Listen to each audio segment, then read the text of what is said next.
So let's go ahead and talk about the guys that let you down to depress you. Pooped in his big boy pants. I feel like this segment right here needs to be one part condemnation of the player on behalf of our listeners, so that we almost take it out on them, so that you can have that vitriol, get over your loss. Yeah. And then one part, we need to make this useful. Maybe for owners that are still alive. And I would say one part love for the listeners, because a lot of listeners had these guys and lost their playoff matchup because of this list of poopy pants fellas.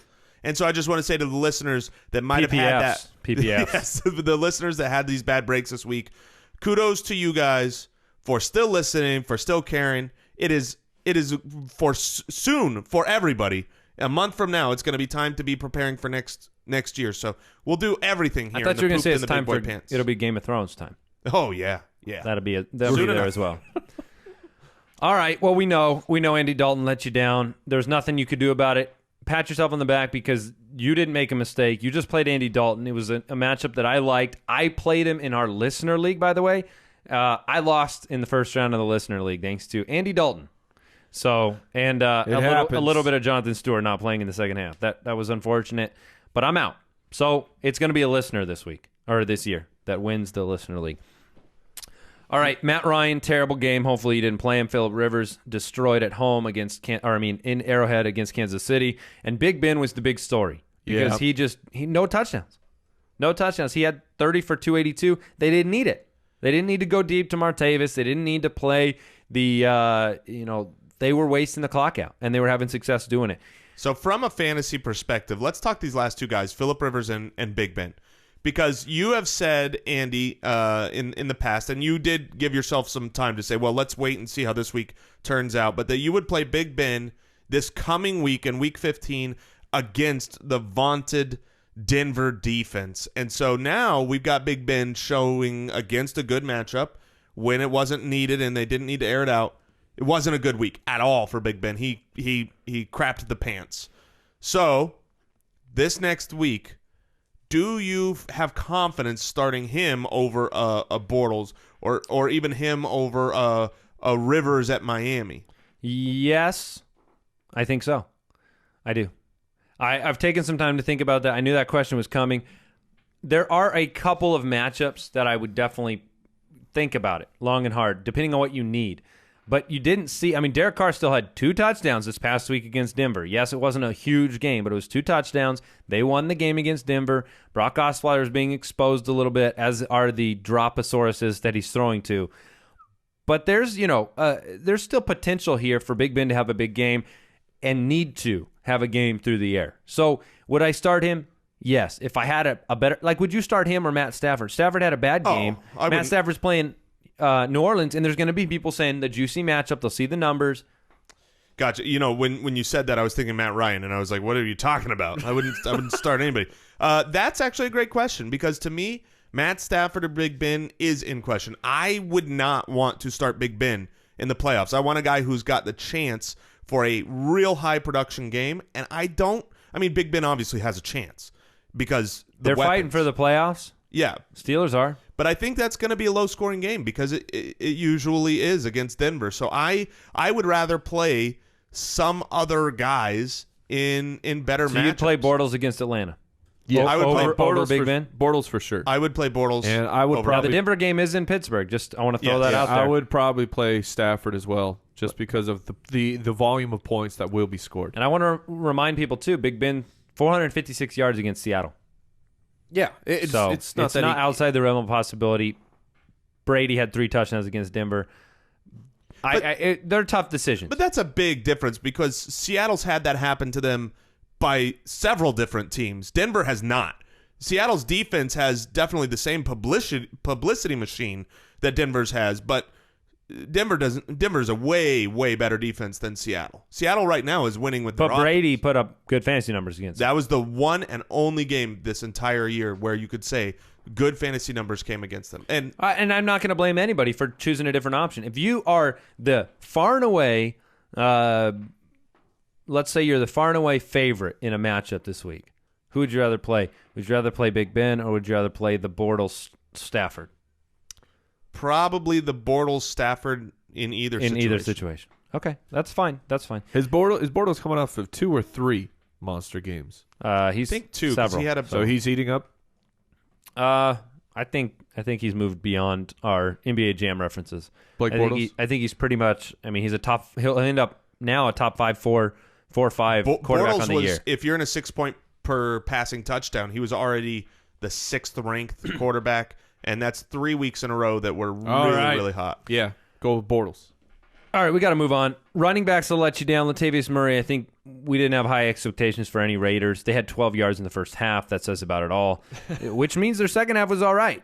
Right. Because, Derek Carr ends up with 200 yards and 2 touchdowns in a half. The game was a lot different in the second half. Yeah, and then Jeremy Hill, we talked about it. After a 22-carry week last week with a touchdown, he only had 7 for 16 this week. Did not go their way.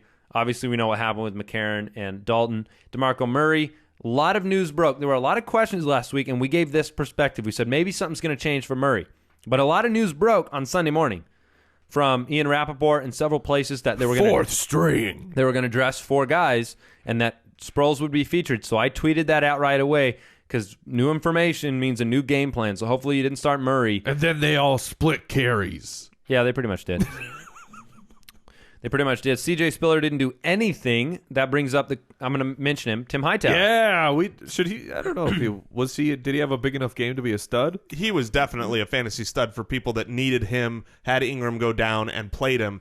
You saw what we had been kind of talking about, that CJ Spiller had already had plenty of opportunities this year to be the guy, and they chose not to because of fear of pass protection.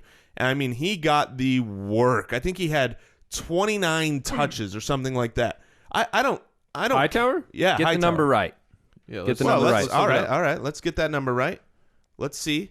28 attempts. 28 carries and a catch. So I got the number exactly right. 29 touches. Better to be right. For Tim Hightower. And so 3 a carry. Plus didn't run well. No, and he got a touchdown. But volume, that's what you want. Yeah, you've got the guy here that is coming into the Mark Ingram role. He is not anywhere near as talented as Mark Ingram. But if you've got he's on waivers still in 60% of leagues right now. So grab him. He'll definitely be on the list because he's going to get the carries and the touches and the role that you're looking for. Yeah, if you're a Rawls owner, that's a guy you can sign. And we'll talk all about waiver wire pickups tomorrow when we give you our kind of detailed list about those guys, and we'll get to hear some injury report updates today, which will let you know where guys are going to be. Spiller's not long for New Orleans. He won't be back. I have no doubt he'll be gone. Char West had 10 for 54, which I guess puts him in the poopy category if you were counting on him. He had a 57-yard touchdown called back thanks to a Travis Kelce offensive pass interference penalty. Yeah, Kelce. And then Alfred Blue had no carries in Houston. That's crazy. And you know who else pooped their pants in my dreams? I don't know, but I'm guessing you're going to tell us all about it. The big salad. Oh, for sure. What a letdown from Shaun Draughn and San Francisco as a whole. Come on. You're playing against Cleveland, the worst rushing defense in the league. Get it together. Yeah, they didn't. Did Garbage. you see Johnny Manziel hit himself in the head with a tablet I did. because he was mad about a pick? Are you kidding me? I got to look that up. And then when Mike Patton was asked about it, Mike Patton said he beat me to it. He said, when you make a boneheaded play, that's fine. Go ahead and do that. Well, Mike Patton is a professional wrestler. So I'm surprised he didn't come in with the chair? With the metal chair. Wide receivers. Hey, guys, how'd Amari Cooper do? Just worse than Michael Crabtree. He did just worse than Michael Crabtree was 4 for 19. Yes, 4 for 19 yards. He caught the ball 4 times. So these were my sit of the week. And this brings us back around. Antonio Brown, Martavis Bryant. Yes, exactly. I mean, you have 2 quality receivers here. One of the best tandems in the league that gets shut down by that Denver D. So hopefully you didn't play him. We said to sit them and play almost anyone over them. You're not sitting Antonio Brown, are you? No. And Big Ben is better than Derek Carr. Yeah. Agreed. And you've got Martavis Bryant better than Crabtree, and you've got Antonio Brown better than Cooper. So, DeAndre Hopkins did not deliver for fantasy owners. Game flow, quarterback situation, 3 for 52. What's going on with DeAndre Hopkins? Well, first off, the Texans, I have no idea what was going on with their offensive protection schemes and play calling of, okay, Hoyer 7-step drop, gets absolutely smashed. You're like, should we do anything different, guys? No. We'll run that play again. 7-step drop, smashed. Brian Hoyer, I was talking to Jason. I said, this guy is getting the full-on Josh McCown treatment where he is getting annihilated. 7-step drop. 7-step drop. On every single drop back, he's just getting annihilated, and you can see the hits taking their toll. Eventually, he got concussed. But do something different. Since we're on the topic, breaking news, Brian Hoyer not expected to play this week. They're preparing for TJ Yates with the concussion protocol going on right now for Hoyer. Now, historically, Yates has been dependent upon DeAndre Hopkins in the right way, so doesn't mean a downgrade for him. Jordan Matthews had a really bad game. I don't think anybody can count on him. We kind of hope he'd have a better game. Calvin Johnson, we talked about it, horrible game. Des Bryant could do nothing. Well, no, he did some stuff, but that included dropping passes. Yeah, those happen when like the first 5 or 6 targets airmail you and you're just not expecting the ball to be there. Not a good situation in Dallas. And then Vincent Jackson and Emmanuel Sanders had very bad games. Is there anybody worth talking about, or can we move on to tight ends? Move it on. Charles Clay, if you expected him to have a good week, we told you it was an anomaly last week. Eric Ebron, 3 for 24. Austin Seferian-Jenkins. Is that the right number? 3 for 31? It looks right. Well, let's double check that. I think that's right. But For Charles Scott Chandler, Clay, nothing. Charles Clay, he must have had a situation with TSA and that invisibility cloak. Yeah. It was not allowed on the team charter this week. Yes, No. The reason why 3 for 31 seems wrong is because that is actually what he had last week, but it is also what he had this week. Really? 3 for 31. Exactly the same? Exactly, back-to-back weeks.